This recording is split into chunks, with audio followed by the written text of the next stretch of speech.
사도신경 고백하심으로 새벽기도회 시작하도록 하겠습니다. 전능하사 천지를 만드신 하나님 아버지를 내가 믿사오며 그 외아들 우리 주 예수 그리스도를 믿사오니 이는 성령으로 잉태하사 동정녀 마리아에게 나시고 본디오 빌라도에게 고난을 받으사 십자가에 못 박혀 죽으시고 장사한 지 사흘 만에 죽은 자 가운데서 다시 살아나시며 하늘 오르사 전능하신 하나님 우편에 앉아 계시다가 저리로서 산자와 죽은 자를 심판하러 오시리라. 성령을 믿사오며 거룩한 공회와 성도가 서로 교통하는 것과 죄를 사하여 주시는 것과 몸이 다시 사는 것과 영원히 사는 것을 믿사옵나이다. 아멘. 찬송가 273장 찬양하겠습니다.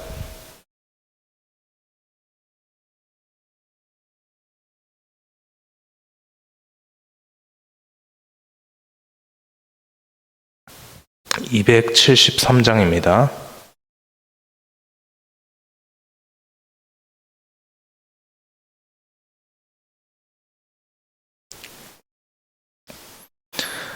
나 주를 멀리 떠났다 이제 옵니다. 나 죄의 길에 시달려 주여 옵니다. 나 이제 왔으니 내 집을 찾아 주여 나를 받으사 맞아주소서. 그 귀한 세월 보내고 이제 옵니다. 나 뉘우치는 눈물로 주여 옵니다. 나 이제 왔으니 내 집을 찾아 주여 나를 받으사 맞아주소서. 나 죄에 매여 고달파 이제 옵니다. 주 크신 사랑 받고자 주여 옵니다. 나 이제 왔으니 내 집을 찾아 주여 나를 받으사 맞아주소서. 이 병든 마음을 고치려 이제 옵니다. 큰 힘과 소망 바라고 주여 옵니다. 나 이제 왔으니 내 집을 찾아 주여 나를 받으사 맞아주소서. 나 바랄 것이 무언가 우리 주 예수 날 위해 죽임 당하심 믿고 옵니다. 나 이제 왔으니 내 집을 찾아 주여 나를 받으사 맞아주소서. 아멘. 이 시간에 함께 보실 하나님의 말씀은 신명기 28장 36절에서 44절 말씀입니다. 신명기 28장 36절에서 44절 말씀입니다. 28장 36절에서 44절 말씀 한 절씩 교독하고 마지막 절 44절 말씀 함께 읽겠습니다. 제가 먼저 36절 말씀 읽겠습니다. 여호와께서 너와 내가 세울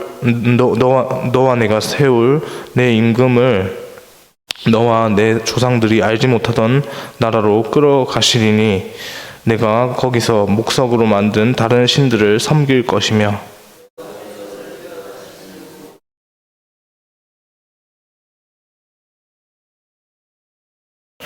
네가 많은 종자를 들에 뿌릴지라도 메뚜기가 먹음으로 거둘 것이 적을 것이며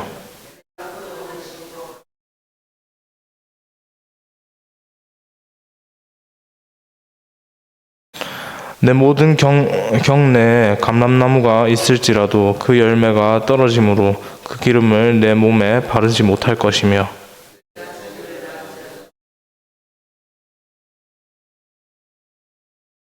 내 모든 나무와 토지소서는 메뚜기가 먹을 것이며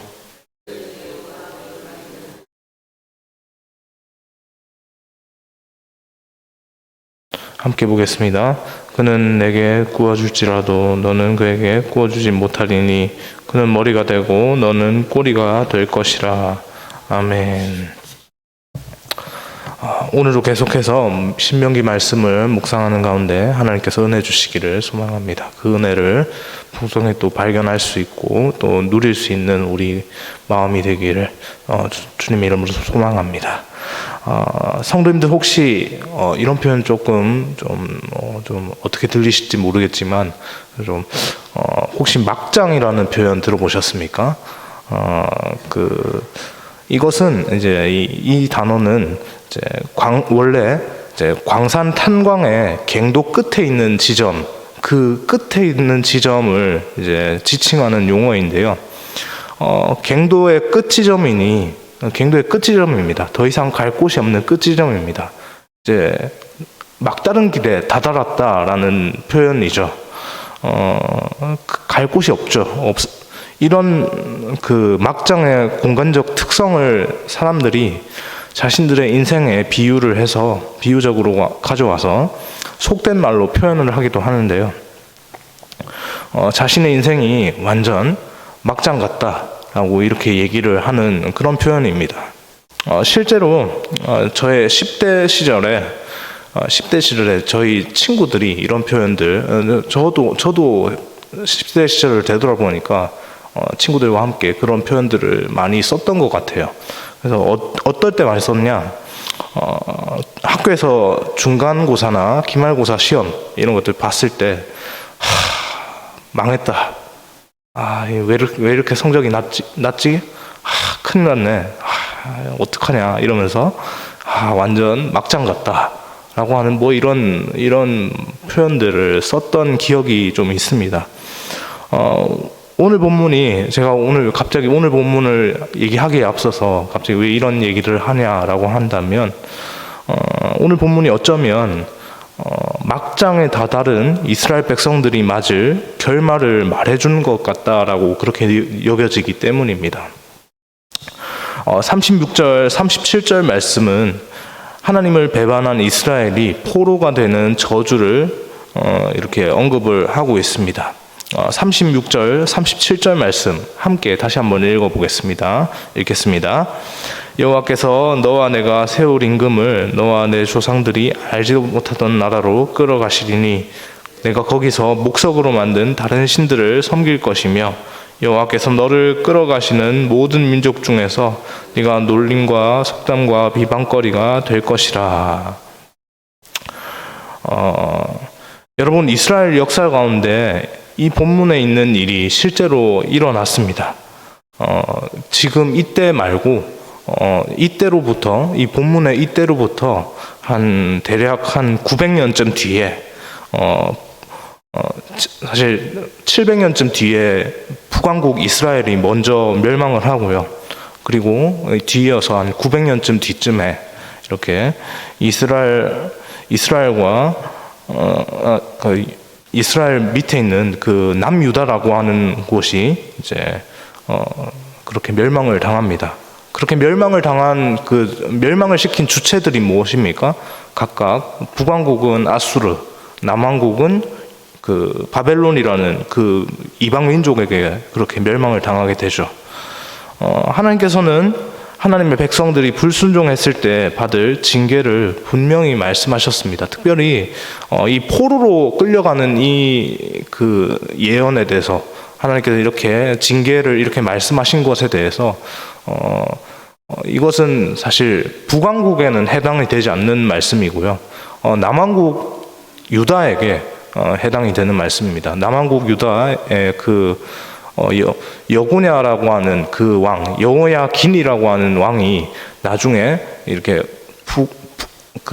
바벨론으로 포로로 끌려가게 되는 그 상황들, 바벨론으로 그 여호야긴이 끌려가면서 그 수많은 이 백성들도 함께 끌려가게 되는 그러한 상황들을 지금 이렇게 성경에서 이 일이 있기 전에 한 1000년 전쯤에, 거의 1000년 가까이 전쯤에 미리 이 상황에 대해서 예언적으로 이렇게 말을 하는 것을 볼 수 있는 겁니다. 이것은 사실 하나님의 백성들이 하나님의 말씀에 불순종했을 때 받을 징계를 하나님께서 말씀을 하신 것인데, 이 징계가 실제로 이루어졌습니다. 그 말은 무엇입니까?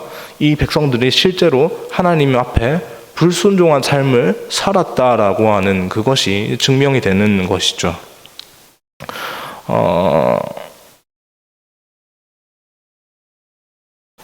이스라엘 백성들은 하나님의 백성입니다.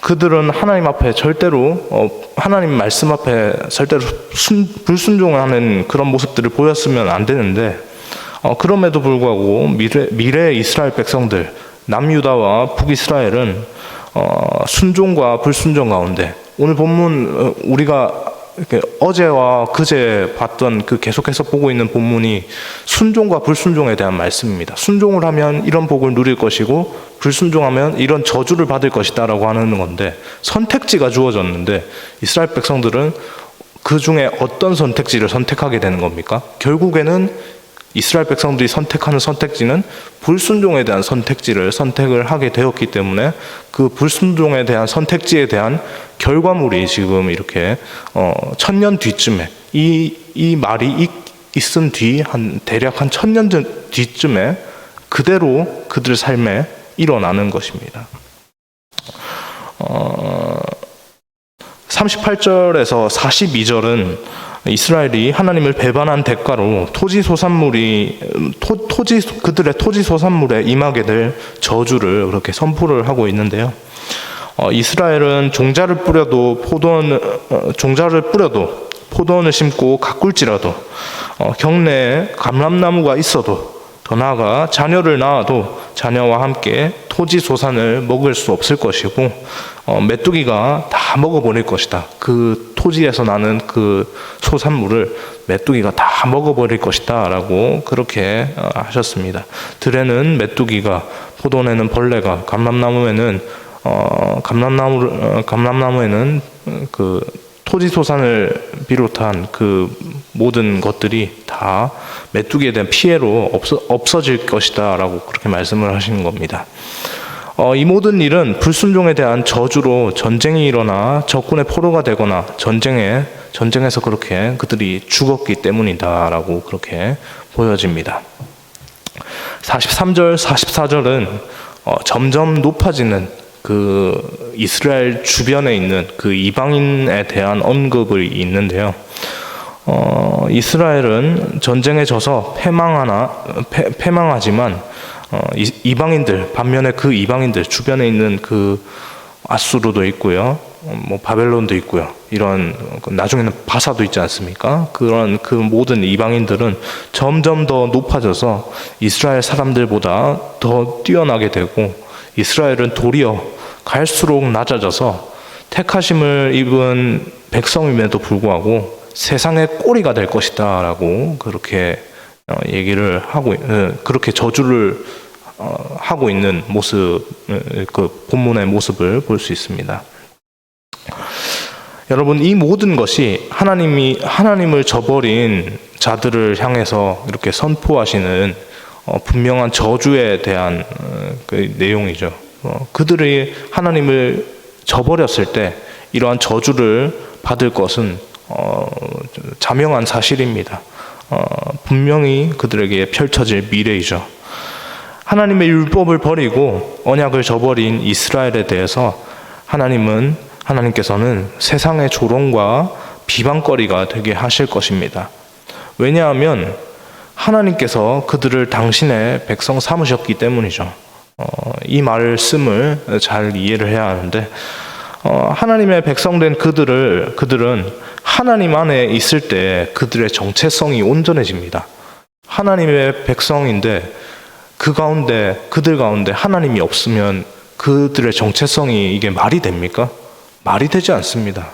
하나님이 있기 때문에 그들이 하나님의 백성인 것이지, 하나님이 그들 가운데 계시지 않으면 그들이 하나님을 인정하고 그들의 마음 가운데 하나님을 모시지 않는다면 그것은 그들이 하나님의 백성이라는 그 정체성이 완전해지지 않는 겁니다. 하나님의 나라이기 때문에 이스라엘은 세계 어떤 나라와 견주어도 꿀리지 않는 힘센 나라가 되는 것이죠. 그들이 강해서가 아닙니다. 하나님께서 그들을 온 땅 가운데 강하게 세우시고 만드시기 때문이죠. 그들에 앞서서 하나님께서 그들을 위협하는 수많은 적들과 싸우시고 그들에게 승리를 안겨주셨습니다. 그들은 그냥 하나님 믿고 하나님 뒤에서 나아갈 뿐입니다. 그러니까 하나님이 다 하시니까 그들은 그렇게 세계 온 민족 가운데서 위대한 나라가 되는 것입니다. 그런데 정작 그 위대한 나라가 되었던 그 이스라엘, 그 나라는 하나님 앞에 어떤 선택을 합니까? 하나님을 외면하고요, 하나님 반대편으로 떠나버리는 불순종을 하게 되는 것이죠. 오늘 본문 이후에 이제 수백 년 뒤에, 수백 년의 과정 가운데서 그런 일들이 자꾸 벌어지는 겁니다. 하나님께서 당신의 이름을 거시고 그들과 언약을 맺으셨는데 그들이 하나님을 떠납니다. 하나님께서 결코 가만히 계시면 안 됩니다. 이런 상황에서 하나님께서 어떻게 가만히 계실 수 있습니까? 가만히 계시면 안 되는 겁니다. 하나님의 이름이 걸린 문제입니다. 가만히 계시면 안 되는 것이죠. 다른 나라도 아니고 하나님의 나라 아닙니까? 그들에게 하나님께서 먼저 다가가셔서 그 약속을 체결하셨기 때문에, 하나님께서 먼저 약속을 하셨기 때문에 하나님께서는 하나님의 이름이 걸린 그 나라를 하나님께서 직접 징계하시는 것입니다. 만약 하나님께서 이스라엘을 방치하신다면 그것은 곧 하나님께서 스스로 하나님의 이름에 먹칠하는 것과 다르지 않는 것이죠. 그래서 그러한 일이 이스라엘 가운데 일어나기 전, 수백 년 전에 그런 포로된 일이 실제로 일어났지만 그 일이 일어나기 전 수백 년 전에 이미 그들의 선조들에게 불순종의 최종 목적지는 이러하다라고 그렇게 오늘 본문을 통해서 이렇게 말씀하시고 저주를 하시는 것 같지만, 실제적으로 하나님께서 이런 일이 일어날 건데 너네 이렇게 살든지 말든지 마음대로 하라, 이런 말씀으로 그렇게 저주를 선포하시는 것입니까? 그렇지 않죠. 이런 일이 일어날 것이기 때문에, 너희가 만약 떠난다면 이런 일이 일어날 것이기 때문에 결코 너희는 이 자리로 선택하지 말고 절대 이런 결말에 맞지 않도록, 나를 떠나지 않도록 절대 주의해라 라고 하는 경고의 메시지로 이 말씀을 하시는 겁니다. 이 말씀에 담겨져 있는 하나님 아버지의 본심을 잘 파악해야 하는 것이죠. 절대로 하나님께서 그 택한 백성이 멸망되기를 바라시는 마음으로 그렇게 저주를 그렇게 막 선포하시고 계시는 것이 아닙니다. 하나님의 백성답게 살아가기를 바라시는 마음으로, 기대하시는 마음으로 그렇게 선포하시는 것이죠. 그런 삶을 살도록 가이드라인을 제시해 주신 것이 바로 오늘 본문이다라고 그렇게 볼 수 있는 겁니다. 이 가이드라인을 결코 넘어서지 않도록 말 그대로 이제 가이드라인을 잘 지키면서 살아가는 삶이 하나님께서 우리에게 원하시는 삶이다라고 그렇게 생각이 되어집니다. 말씀을 정리하겠습니다. 제가 처음에 설교를 시작하면서 말씀을 드렸던 것처럼 결과적으로 이 저주의 말씀들이 모두 하나님께서는 이 가이드라인으로 제시해 주셨던 말씀이지만 이 가이드라인으로 제시해 주셨던 말씀, 절대로 이것을 넘어서지 말라라고 말씀하셨던 이 저주의 말씀이 실제적으로 이루어지지 않습니까? 실제적인 예언의 말씀으로 확정이 되어버렸습니다. 그런데요, 예언으로 성취된 이 남유다와 북이스라엘 멸망을 빼놓고 생각을 해보더라도 가나안 땅으로 입성할 당시에 이스라엘 백성들의 모습, 이 말씀을 받는 그 당시에 이스라엘 백성들의 모습도 크게 다르지 않았습니다. 하나님의 백성으로서 그들의 신명기 당시에 그들의 모습을 생각을 한번 해보십시오. 하나님의 백성으로서 하나님께서 그렇게 허락하시는 형통의 복을 계속해서 누리던 그들이었습니다. 그 형통의 복을 따라서 이제 가나안 땅으로 입성을 하고 이제 요단강을 건너고 하는 그런 모든 과정들을 이제 순차적으로 이제 진행을 하게 되죠. 그들의 마음엔 점점 자신들을 그 자리 가운데 이끄신 하나님이 아닌 그들 주변에 있는 그들이 누리고 있는 것들, 이제 그들이 바라보고 실제적으로 와, 이 땅에 들어왔더니 이렇게 이런 것이 우리에게 펼쳐지는 것이구나. 와, 우리가 여기까지 했다라고 하는 하나님께서 하신 것들을 싹 빠져버리고 그들이 했다.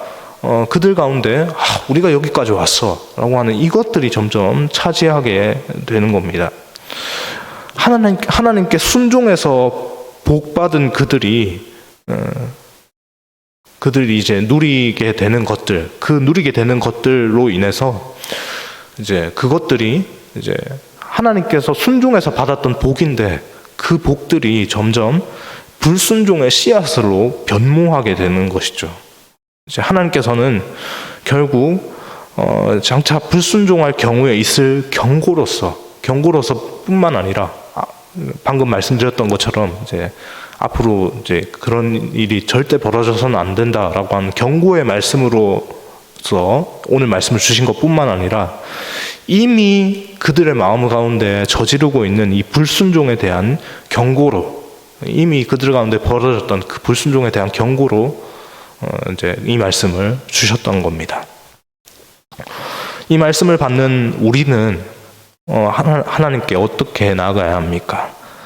하나님께서 허락하시는 복을 내가 이룬 것, 우리가 이렇게 했다 라고 그런 것으로 여길 것이 아니라 하나님께서 허락하신 것이라고 분명하게 또 기억할 수 있길 소망합니다.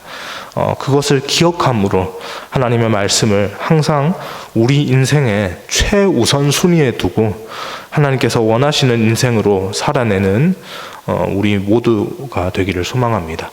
그러한 우리의 인생 가운데 하나님께서 우리의 모습을 보시고 기뻐하실 줄 믿습니다. 하나님의 기쁨이 되는 이번 한 주의 그 시간이 되기를 소망합니다. 기도하겠습니다. 사랑의 주님, 감사합니다. 하나님, 오늘 하나님의 백성들이 불순종해서 이제 결말을 맞을 것이라고 하는 그 예언의 모습들을, 그 저주의 모습들을 보았습니다. 하나님께서 결코 이것을 그들을 정말 미워해서 하나님 그들을 정말 진심으로 저주하는 마음으로 그렇게 결코 그들에게 주신 것이 아니라는 것을 하나님 우리가 기억하게 하여 주옵소서.